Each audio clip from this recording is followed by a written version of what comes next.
your Christmas tree. And I'm sure you'll enjoy Eddie's story. First, I'm going to tell you another little short story. Ann told me I could fit it in here wherever I wished. A kindergarten teacher was observing her classroom of children while they drew. She would occasionally walk around to see each child's work. As she got to one little girl who was working diligently, she asked what the drawing was. The girl replied, "I'm drawing God." The teacher paused and said, "But no one knows what God looks like." Without missing a beat or looking up from her drawing, the girl replied, "They will in a minute."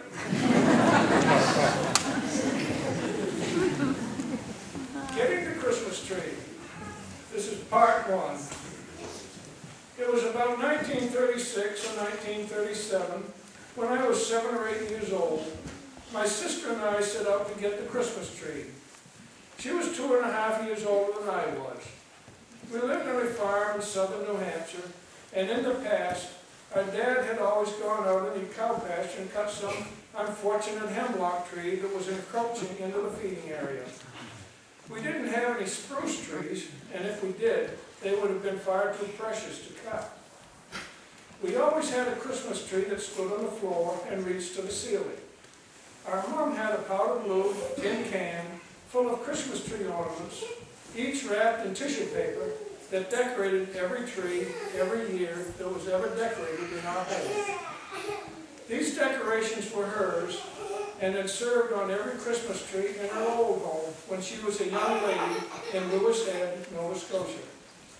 Because of the smallish size of that can and the number of ornaments in it, it took some ingenuity to keep a large tree from looking less than properly decorated.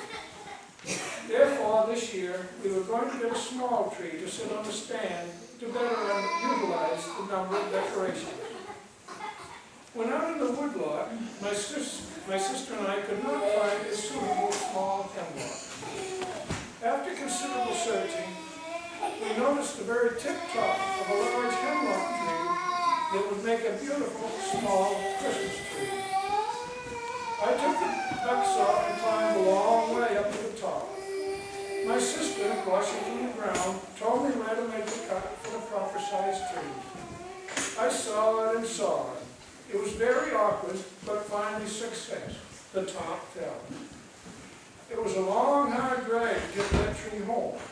And when we finally got it to the dooryard, we realized it was so big, we had to cut it in half again. When we finally got the top half of the tree to the door, we still had to cut another several feet off the base to even get it in the house.